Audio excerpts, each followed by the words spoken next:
talking about reel mowers. So check it out.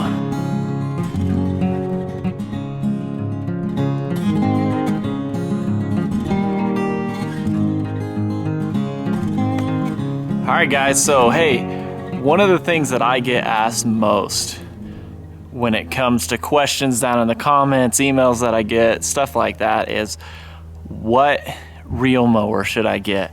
I'm looking for a reel mower, I want to start reel mowing, and what should I get? What is going to be the best option for me? So today I wanted to talk about all of the different reel mowers that I have and the applications for what they can be used for, what kind of person needs them, things that they have, and all of that. So let's check them out. All right, so let's go down the line. First one that we have here is a manual reel mower. Now there's tons of different kinds of manual reel mowers. There's the super ultra basic ones up to the Fiskars models and stuff like that that are supposed to be really good. This is a more basic model. This is the Sunjo MJ501M manual reel mower. Let's talk about some of the pros and cons of a manual reel mower. One of the things that I really like about the manual reel mower is that it's super light. So if you've just done a renovation or you've got part of your grass that you don't want to have a heavy mower on, a manual reel mower is awesome. A lot of manual reel mowers will go up a little higher than a gas reel mower will. So this model in particular will go up to, like, I think it's 2.5 inches and down to about an inch. You know, a lot of the gas reel mowers won't go up that high. Some of the cons, obviously you have to push it.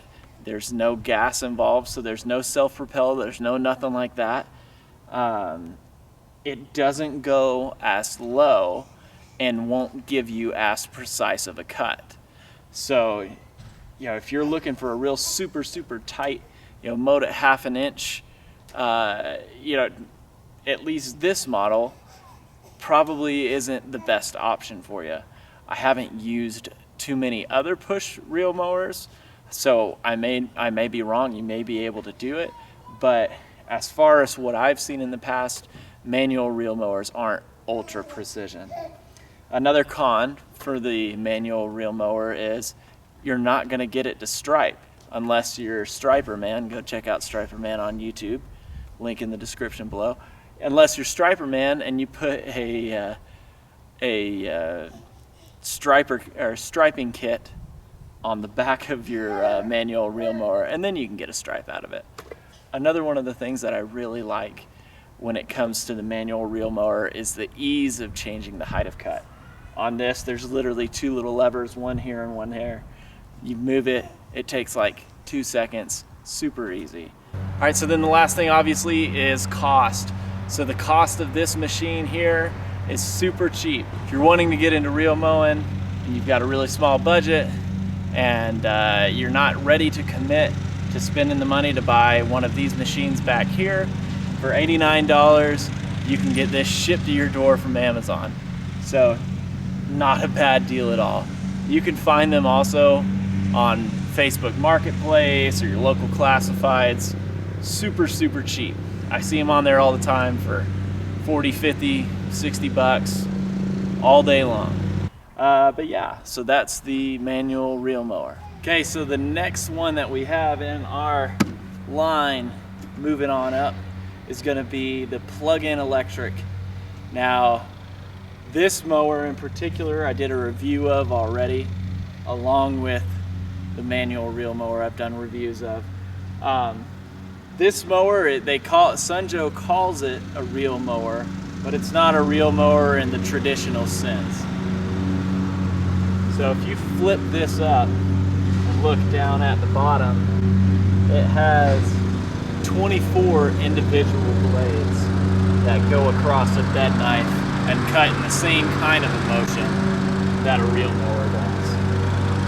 Okay, so this is the Sunjo MJ506E electric reel mower.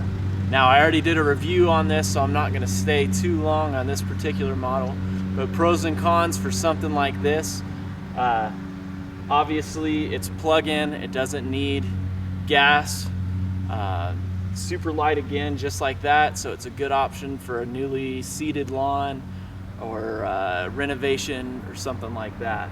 You can super easily adjust it all the way down to 1 inch and all the way up to 2.6 inches. So adjusting it is ultra easy. This little knob here adjusts all 4 wheels, goes from 1 inch all the way up to 2.6 inches, which is a lot higher than a lot of these gas reel mowers are gonna mow.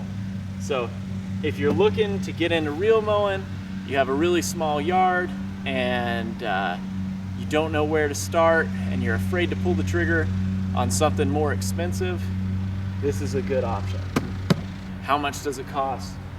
This mower costs 160 bucks. So if you're wanting to get into reel mowing, you have a small yard and you've got a small budget, this is a good option. Works good. The biggest downside to it, obviously, is it's a plug-in electric machine. So you got to pull a cord around, which is pretty. All right, so next we have the McLane. All right, so this McLane, I haven't had that long. I played with it a little bit, and it's not a bad mower. I can really see why a lot of people like these mowers, and then I can really see why a lot of people don't like these mowers. So let me tell you a couple of the pros and cons real quick about this mower. This mower is a 7-blade mower, so it works good at higher heights of cut. If you're wanting to mow below a 1/2 inch, a 7-blade probably isn't the right reel for you. So one of the things that I like about this McLane is if you want to adjust the height of cut, it's super easy. All you do is you move this right here and you can easily adjust your height of cut. So you can adjust it from really low and all the way up to pretty high, pretty easily with just the movement of this right here. All right, so if we're gonna look here at the controls, there's a couple of parts of the controls that I like and some of them that I don't. So one of the things that I really like about the McLane, you can easily engage the blade just like that. Instead of having to go down onto the machine to flip a knob or a lever, all you do is you pull this, that engages the reel and it's ready to go. Now what I don't like about this machine is the drive system. So in order to engage the self-propel, you take this lever and you push it forward. And that lever pushes that wheel down. And that wheel is what drives this mower. Not a huge fan of that system. It works, but it's not my favorite thing in the world. All right, so let's talk about price on the McLane. Now, the McLanes vary in price. Brand new, I think they're like $1,500-ish.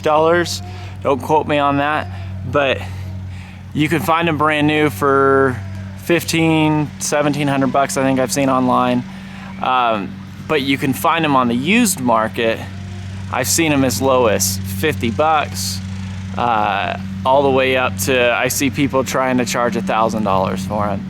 I think the sweet spot for purchasing a used McLane, honestly, is around 200 bucks or less. I don't think a used McLane is worth more than $200. If you can find one for 100 bucks, it's not a bad deal. They're not a bad mower to get into reel mowing. The issue with the McLane is once you start mowing with it, you're gonna outgrow it quick, from what I've seen. Everybody who's used one wants to upgrade to a greens mower super quick. If you were to ask me what I would do personally, I would skip the McLane.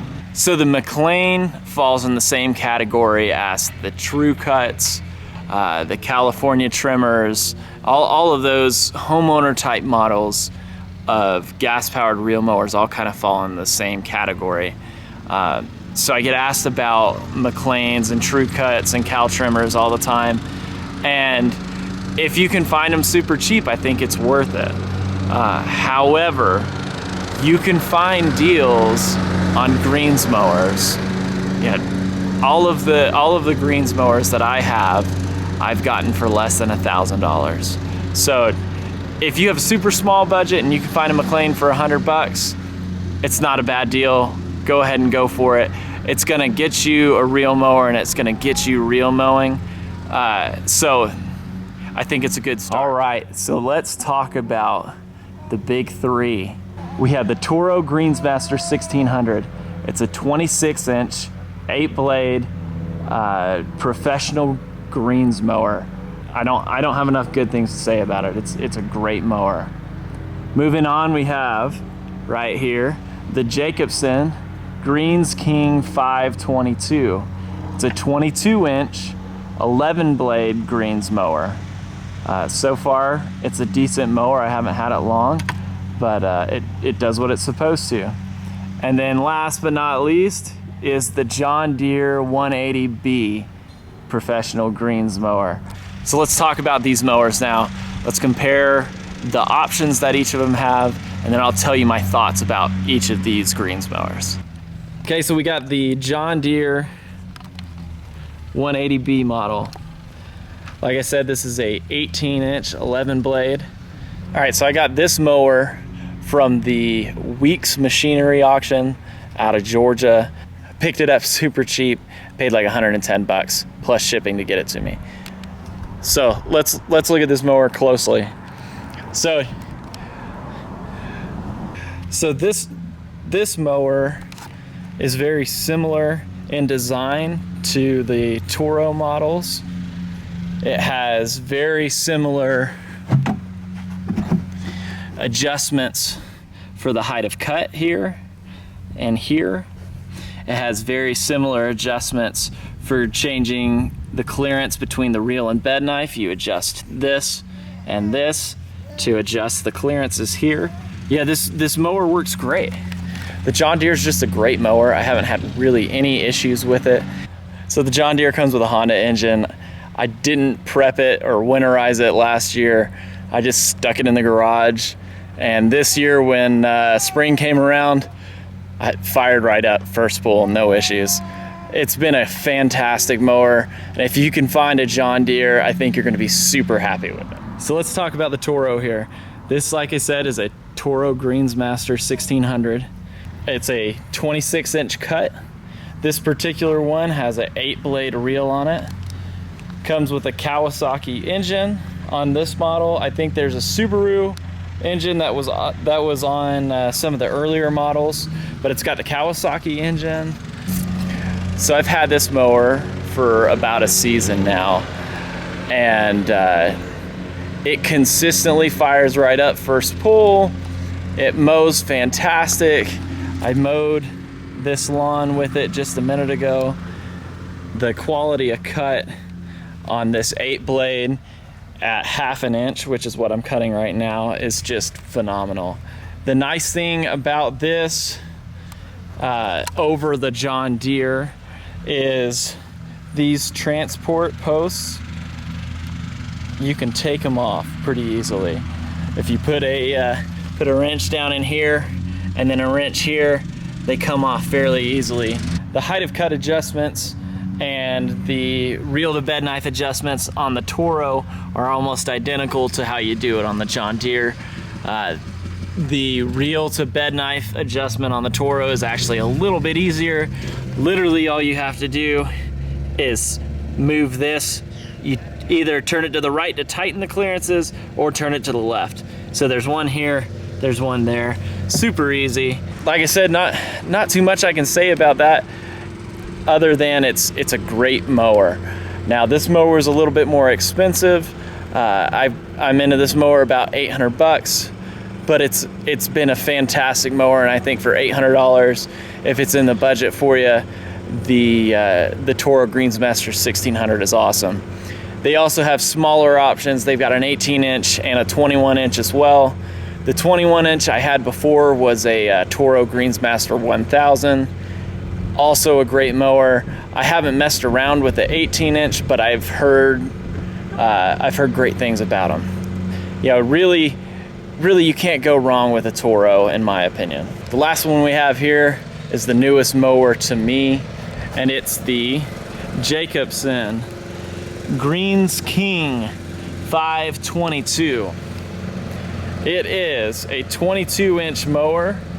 It has an 11 blade reel, and it has a Honda engine on it as well. Now, I haven't played with this mower much. In fact, I've only mowed with it one time. But I can tell you that this mower has been problem after problem for me. I got this mower, I picked it up pretty cheap. I was really happy with it until I started messing with it. I had to replace the carburetor on it.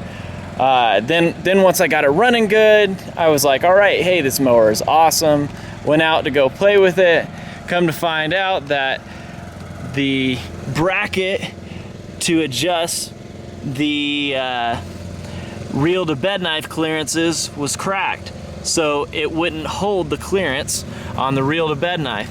So I took it into my local golf course maintenance shop, and basically the mechanics down there told me Jacobsen's, just give them fits.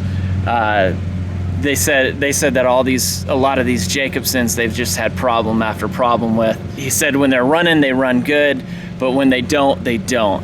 If it was up to me and I could only have one reel mower, I think I would try to take Jacobsen off the list. Unless you can find one that's running really good. They just seem a lot more complex than the John Deere or the Toro. The John Deere and the Toro, honestly, if you look around, most golf courses around me at least are all running Toro or John Deere machines. And from the mechanics that I've talked to, they were saying, hey, you know, there's a reason that golf courses love Toro and John Deere. They just work. They're simple, they're easy to work on, and they work well. I'm not saying not to buy a Jacobsen.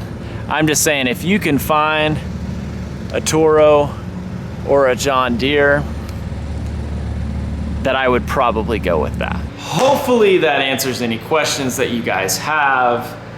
That's pretty much all I got for today. If you have any questions, feel free to shoot me an email, leave a comment, all of that jazz.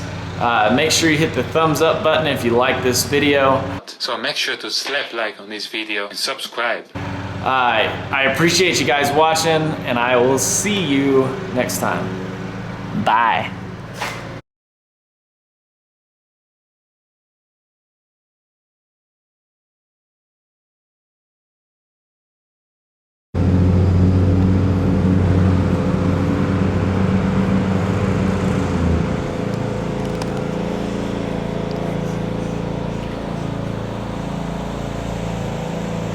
She had to get off the blanket. She wanted to be on the grass.